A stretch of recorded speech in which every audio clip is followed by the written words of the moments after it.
നമസ്കാരം. ചക്കരച്ചക്കൻ നിലമ്പൂരിൽ BJP സ്ഥാനാർത്ഥി. നിലമ്പൂരിൽ ഉപതിരഞ്ഞെടുപ്പിന് കളമൊരുങ്ങിക്കഴിഞ്ഞു. എല്ലാ മുന്നണികളും അവരവരുടെ സ്ഥാനാർത്ഥികളെ നിർണയിക്കുന്ന തിരക്കിലുമാണ്. കോൺഗ്രസ് അവരുടെ സ്ഥാനാർത്ഥിയെ പ്രഖ്യാപിച്ചു കഴിഞ്ഞു. ആര്യാടൻ ഷൗക്കത്താണ് UDFിൻ്റെ കാൻഡിഡേറ്റ് നിലമ്പൂരിൽ. ഇനി LDFും NDAയുമാണ് അവരുടെ സ്ഥാനാർത്ഥികളെ പ്രഖ്യാപിക്കേണ്ടത്. അപ്പോൾ ഇവിടെ BJP അവരുടെ സ്ഥാനാർത്ഥിയെ പ്രഖ്യാപിച്ചിട്ടില്ല. ഒപ്പം തന്നെ LDFും പ്രഖ്യാപിച്ചിട്ടില്ല. LDF ഉടൻ തന്നെ പ്രഖ്യാപിക്കുമെന്നാണ് അറിയാൻ കഴിയുന്നത്. എന്തായാലും നിലമ്പൂരിലെ ഉപതെരഞ്ഞെടുപ്പിന് കളമൊരുങ്ങുമ്പോൾ തിരഞ്ഞെടുപ്പിൽ മത്സരിക്കാൻ ഒരുങ്ങി ചക്കരക്കുട്ടൻ. രാഷ്ട്രീയ അഭയാർത്ഥികളായി BJPയിലെത്തിയ അപ്പനും മകനും വീണ്ടും BJPക്ക് തലവേദനയാകുന്നു. മുൻപ് 2024 ലോക്സഭാ തെരഞ്ഞെടുപ്പിൽ പത്തനംതിട്ടയിൽ സ്ഥാനാർത്ഥിയാക്കാത്തതിൻ്റെ പിണക്കം അപ്പനായ PC ജോർജിന് ഇപ്പോഴും മാറിയിട്ടില്ല. അതുകൊണ്ടാണ് മകൻ ഷോൺ ജോർജിനെ തിരഞ്ഞെടുപ്പിലേക്ക് കൊണ്ടുവരുന്നത്. BJPയുടെ സ്ഥാനാർത്ഥിയാക്കാമെന്ന വലിയ പ്രതീക്ഷയിലാണ് അന്ന് ആടയാഭരണങ്ങളും സ്വന്തം പാർട്ടി എന്ന താല്പര്യവുമൊക്കെ ഉപേക്ഷിച്ച് PC ജോർജ് BJPയിലേക്ക് വണ്ടി കയറിയത്. എന്നാൽ വന്ന കാലം തൊട്ടേ BJPക്ക് തലവേദന ഉണ്ടാക്കാൻ മാത്രമേ ഈ പൂഞ്ഞാർ കേശവന് കഴിഞ്ഞുള്ളൂ. അതുകൊണ്ട് തന്നെ തനിക്ക് ലഭിക്കുമെന്ന് കരുതിയ സീറ്റ് കിട്ടാത്ത വിഷമം ഇപ്പോഴും മാറിയിട്ടില്ല PCക്ക്. അതിനാൽ തന്നെ ഇപ്പോഴും അഭയാർത്ഥികളായി വന്ന അപ്പനും മകനും, അതായത് PC ജോർജും ഷോൺ ജോർജും ഈ പാർട്ടിയിൽ അനുഭവിക്കേണ്ടി വരുന്ന അവഗണനയിൽ മനം നൊന്ത് PC ജോർജ് BJPയുടെ ദേശീയ നേതാവ് അമിത്ഷായെ ഒരു ദൂതൻ വഴി ബന്ധപ്പെട്ടിരുന്നു. കാരണം ദൂതനില്ലെങ്കിൽ അമിത്ഷായുമായി സംസാരിക്കാൻ കഴിയില്ലല്ലോ ഈ മഹാന്. അതായത് അമിത്ഷാ പറയുന്നത് എന്ത് തേങ്ങയെന്ന് മനസ്സിലാകില്ല ഈ മഹാന്, കാരണം ഹിന്ദിയിലാണല്ലോ ഭാഷ. അതുകൊണ്ടാണ് ദൂതൻ വഴി സംഭവം ഓപ്പറേറ്റ് ചെയ്തത്. തൻ്റെ മകനെ എങ്ങനെയെങ്കിലും നിലമ്പൂരിൽ സ്ഥാനാർത്ഥിയാക്കണമെന്ന ആവശ്യവുമായാണ് അമിത്ഷായുമായി ദൂതൻ മുഖേന PC ജോർജ് സംസാരിച്ചത്. ഒരു സീറ്റ് തരപ്പെടുത്തി എടുക്കുവാനുള്ള ജോർജ് ചായൻ്റെ തന്ത്രമാണ് അങ്ങ് ഡൽഹിയിൽ പയറ്റിയത് എന്നുള്ളതാണ്. അതിനായിട്ട് താമരശ്ശേരിയിൽ ഉപ്പുപ ബിഷപ്പിൻ്റെ കത്തടക്കം ഡൽഹിയിലെ അമിത്ഷായ്ക്ക് എത്തിച്ചു കൊടുത്തു. ഷോൺ ജോർജിനെ സ്ഥാനാർത്ഥിയാക്കി നിർത്തിക്കഴിഞ്ഞാൽ കത്തോലിക്ക മെത്രാന്മാർ എല്ലാവരും കൂടി ചേർന്ന് ജയിപ്പിച്ചു കൊടുക്കാമെന്നാണ് വാക്ക് എന്നുകൂടി പറഞ്ഞു.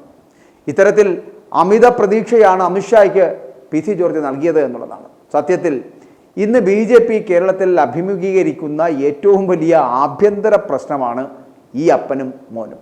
BJP എന്ന പാർട്ടിയുടെ ചട്ടക്കൂട്ടിൽ വളർന്നു വന്ന നേതാക്കളെയും അണികളെയും നിർഭയരാക്കുന്ന പ്രവൃത്തിയാണ് നാൾക്കുനാൾ ഇവർ രണ്ടുപേർ കൂടി ചെയ്തുകൊണ്ടിരിക്കുന്നത് എന്നുള്ളതാണ്.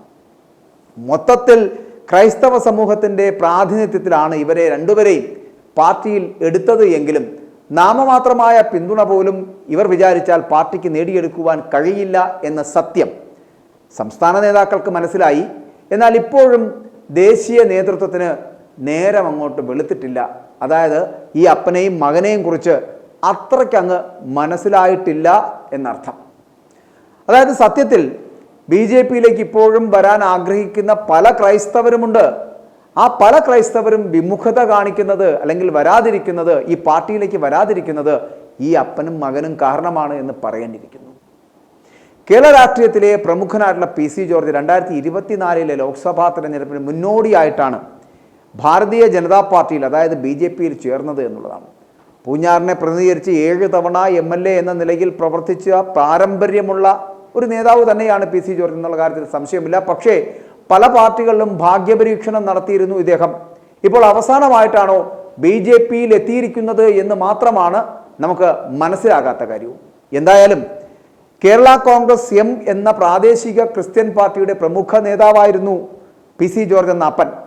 പിന്നീട് അദ്ദേഹം പാർട്ടി വിട്ടാണ് BJPയിൽ ചേർന്നതും ഇന്നത്തെ നേതാവായി നിൽക്കുന്നതുമൊക്കെ. പലപ്പോഴും അദ്ദേഹത്തിൻ്റെ നാവ് അദ്ദേഹത്തിന് തന്നെ പണി കൊടുത്തിട്ടുണ്ട്. PC ജോർജിനും അദ്ദേഹം ഏത് പാർട്ടിയിലാണോ അപ്പോൾ പ്രവർത്തിക്കുന്നത് ആ പാർട്ടിക്കും പണി കിട്ടിയിട്ടുണ്ട്.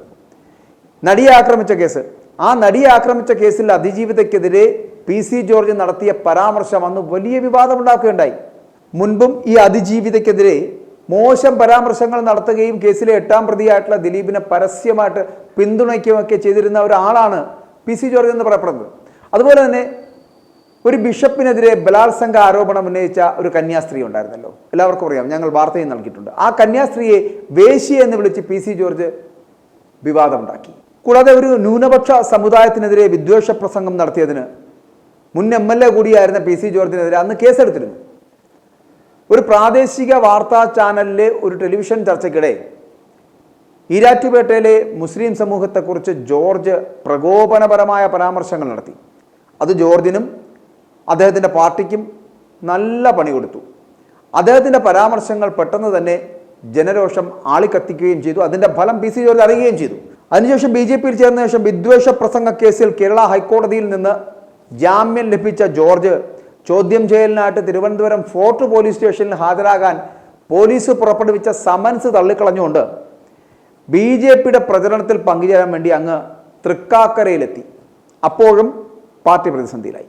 ഇങ്ങനെ പാർട്ടിയെ ഈ അപ്പനും മകനും പലവട്ടം പല കാര്യങ്ങളിൽ പ്രതിസന്ധിയിലാക്കിയിട്ടുണ്ട്, ഇപ്പോഴും ആക്കുന്നുണ്ട്. എന്നാൽ ഇപ്പോൾ നിലമ്പൂരിലെ ഉപതെരഞ്ഞെടുപ്പിലും അപ്പനും മകനും വാർത്തകളിലേക്ക് എത്തുകയാണ്. സത്യത്തിൽ നിലമ്പൂരിൽ BJPക്ക് ഒരു 6000-ത്തിനോ 7000-ത്തിനും ഇടയിലുള്ള വോട്ട് മാത്രമാണ് ലഭിക്കുക എന്നുള്ള കാര്യത്തിൽ സംശയമില്ല. എന്നിരിക്കെ ഒരു നാണംകെട്ട തോൽവി ഉറപ്പാണ് എന്നുള്ള കാര്യത്തിൽ സംശയമില്ല. അതുകൊണ്ട് രാജീവ് ചന്ദ്രശേഖർ ഇപ്പോൾ അധ്യക്ഷനായി എത്തിയ ശേഷമുള്ള ആദ്യത്തെ ഒരു ഉപതെരഞ്ഞെടുപ്പ് കൂടിയാണ് ഇത്. എന്നാൽ അദ്ദേഹത്തിൻ്റെ എതിർചേരിയിലുള്ളവർ ഇത് അദ്ദേഹത്തിൻ്റെ കഴിവിൻ്റെ വിലയിരുത്തൽ എന്നുള്ള രീതിയിൽ ഇത് പ്രചരിപ്പിക്കുക തന്നെ ചെയ്യും. അപ്പോൾ അതുകൊണ്ട് തന്നെ ഇവിടെ BJP കാൻഡിഡേറ്റിനെ നിർത്തേണ്ട എന്ന നിലപാടിൽ എത്തിയിരുന്നു ഇവർ. എന്നാൽ അപ്പോഴും എന്താ സംഭവിക്കാൻ പോകുന്നത്? അതിൻ്റെ അതേ പഴി രാജീവ് ചന്ദ്രശേഖരൻ്റെ തലയിൽ തന്നെ വീഴുക തന്നെ ചെയ്യും. രാഷ്ട്രീയപരമായ ഒരു ബോധമോ വകതിരിവോ രാജീവ് ചന്ദ്രശേഖരന് ഇല്ലാത്തത് കൊണ്ടും മത്സരത്തെ ഗൗരവത്തോടെ എടുക്കാത്തത് കൊണ്ടും മാത്രമല്ല ഇത് നമ്മുടെ തട്ടകമല്ലാത്തത് കൊണ്ടും കൂടാതെ നല്ല ഒരു സ്ഥാനാർത്ഥിയെ നിർത്താത്തത് കൊണ്ടുമാണ് തോറ്റുപോയത് എന്ന് നിലപാട് പറഞ്ഞാൽ പോലും രാഷ്ട്രീയ ബോധമുള്ളവർ പറഞ്ഞു കൊടുത്തു. പിന്നെ ഇവിടെ ഒരു ഈ CJP എന്ന ഒരു പദം അന്തരീക്ഷത്തിൽ ഇങ്ങനെ ഉയർന്നു നിൽക്കുന്നുണ്ട്. അത് കോൺഗ്രസ് പറഞ്ഞു പരത്തുന്നുമുണ്ട്. അതുകൊണ്ട് തന്നെ ഏതെങ്കിലും വിധത്തിൽ ഇടതുപക്ഷത്തിന് BJP വോട്ട് ഒരു ബ്ലോക്കായിട്ട് മറിച്ചു കൊടുത്ത് വിജയിപ്പിക്കുവാനുള്ള ഒരു തന്ത്രമാണ് ഇതെന്ന് അവർ പറയുകയും അവർ പറഞ്ഞ ഈ CJP എന്ന കൂട്ടുകെട്ട് യാഥാർത്ഥ്യമാവുകയും ചെയ്യും എന്നുള്ള ഒരവസ്ഥ വരികയും ചെയ്യും. ഇത് രാഷ്ട്രീയ നിരീക്ഷകരടക്കം ചിലപ്പോൾ ബോധമുള്ളവർ രാജീവ് ചന്ദ്രശേഖരന് പറഞ്ഞു കൊടുക്കുകയും ചെയ്യും. അപ്പോൾ അങ്ങനത്തെ ഒരു സാഹചര്യത്തിൽ CJP എന്ന് പറയപ്പെടുന്നത് BJPയും CPMും ചേർന്നിട്ടുള്ള ഒരു സംവിധാനം. പണ്ട് നമ്മൾ കേട്ടിട്ടുണ്ടല്ലോ, ഈ കോലിബി സഖ്യം എന്ന് പറയപ്പെടുന്ന പോലെ കോൺഗ്രസ് എന്ന് പറഞ്ഞു പരത്തുന്ന CJP എന്ന് പറയപ്പെടുന്ന സഖ്യം ഏതെങ്കിലും തരത്തിൽ ഇത്തരത്തിൽ കഴിവുകെട്ട ഒരു സ്ഥാനാർത്ഥിയെ നിർത്താതിരിക്കുകയോ അല്ലെങ്കിൽ ഏതെങ്കിലും ഒരു ഉണ്ണാക്കനെ പിടിച്ച് സ്ഥാനാർത്ഥിയാക്കി BJP നിർത്തി BJPയുടെ വോട്ടുകളെല്ലാം ബ്ലോക്കായി ഇടതുപക്ഷത്തിന് ലഭിക്കുകയോ ചെയ്യുന്ന ഒരു സാഹചര്യം ഉണ്ടായാൽ അതിൻ്റെ പഴി കൂടി രാജീവ് ചന്ദ്രശേഖരന് തന്നെ ലഭിക്കുന്ന ഒരു സാഹചര്യം ഉണ്ടാവും. എങ്ങനെ വന്നാലും രാജീവ് ചന്ദ്രശേഖരന് തന്നെയായിരിക്കും പഴി എന്നുള്ള കാര്യത്തിൽ സംശയമില്ല.